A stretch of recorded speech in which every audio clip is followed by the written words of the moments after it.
Guys, welcome back to Tedmanza's weekly educational video.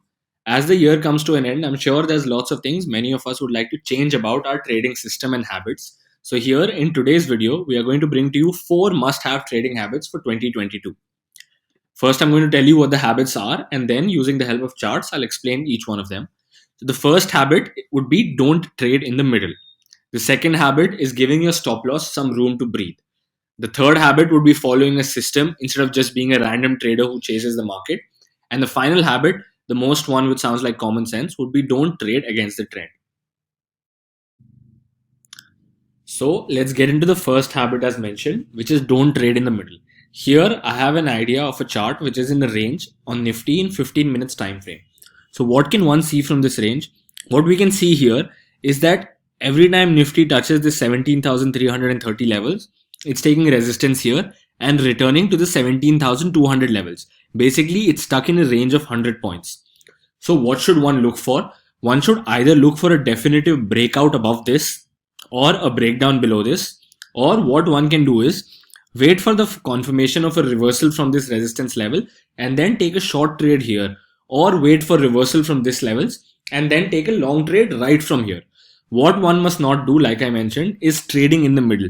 For example, here, let's look at this red candle. We would see that the market is here and we think that this is the only support possible. So what many people would do is they would short it right here, keeping this as the stop loss and keeping this as the target. And what we saw happens is that the market goes back up, takes out their stop loss, then goes back down and hits the target. Here we can see the right opposite of that. After seeing this, many would see that they can finally go long here and they would keep their stop loss over here. And then they would keep this as the target, but the market reverses halfway through and goes and takes your stop loss out. So the best thing to do is avoid taking any trade when the market is in the middle of a range. Find an entry point very close to the support or very close to the resistance and trade over there, or like we can see here, wait for a breakdown, some sort of confirmation that the breakdown is really true, and then take a trade from there. Second rule as well, I'm going to be using the same example because I think that would sum it up really perfectly. The second rule we mentioned was giving your stop loss some room to breathe. So what that means is, I'm going to explain it to you now. Let's suppose that we took a short position somewhere over here, okay? Or let's suppose that we took a short position right here. When we saw this red candle, we thought of shorting the market. Even though we spoke about not trading in the middle, just for hypothetical reasons, let's see, suppose we shorted the market here. As we can see that in his previous swing, the high is right here. So what many people would do is they would go and place their stop loss right here, thinking that, if this is the day's high, that is going to be my stop loss. And if that gets taken out, I will exit the trade. And what do we see happens here after this short trade? The market goes back up, takes your stop loss out, consolidates over there, goes back down and hits your targets. So what can one do to avoid something like this? Well, the first thing to avoid doing this is to letting your stop loss breathe. By that I mean, if this is the day's high, what one can do is they can place their stop loss somewhere here or somewhere a little bit higher. Now one can ask what that's going to do is that's going to make the stop loss really big and you cannot take a loss like that. That is where the first rule comes back into play. If you're finding the right entry very close to the resistance or very close to the support, then you can afford to give your stop loss some room to breathe. So the second rule and the first rule sort of go together. If you want to implement the second rule, you also need to follow the first rule. The third rule we have is to follow a system and not just blindly trade the market. By that, what I mean is that you need to have some sort of set of rules or a type of setup or some sort of positioning which you look in the market, which you are going to follow every day. Like George Soros once said, he does what he is best at repeatedly instead of trying out new things differently. What that's going to do is, while it will decrease the number of trades you take, it will greatly increase your accuracy and you will have a lot more successful trades. By that, what I mean to say is, let's suppose there is only one thing which is working for you. So instead of trying out new things every day, you just look for that same setup every day. If you're not getting that setup, you don't take a trade. But whenever you do get it, you are going to be profitable, which is going to increase your accuracy. Let's look at one example here.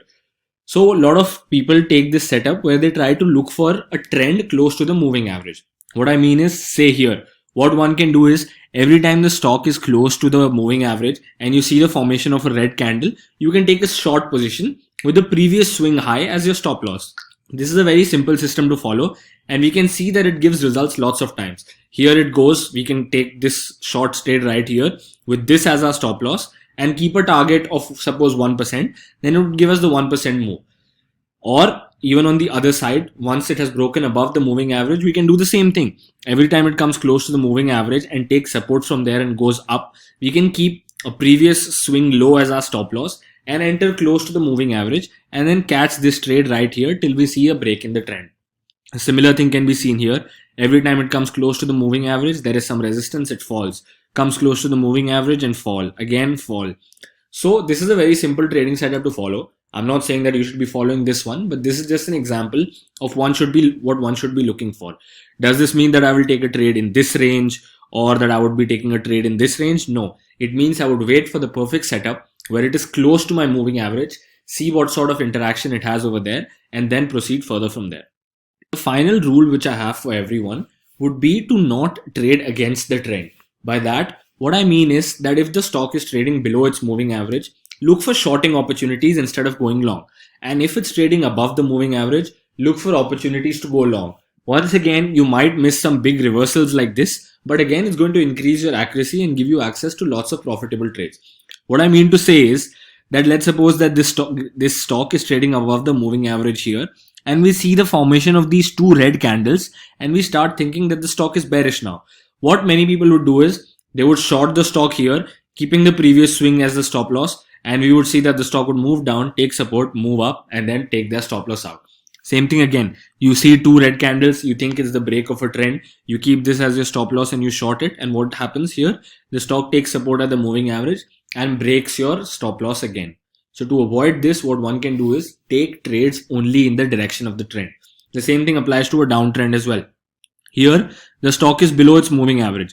So what many people would do is they would see the formation of one green candle like this, take this red candle's low as their stop loss and go long.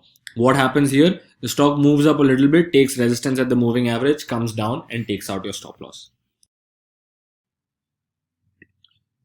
So guys, in this video, I've given you 4 very important rules to follow for 2022, which are going to greatly increase the accuracy of your trades and hopefully make you a profitable trader. Subscribe to our channel, switch on notifications, as we're going to be bringing you interesting content like this about the stock market every day.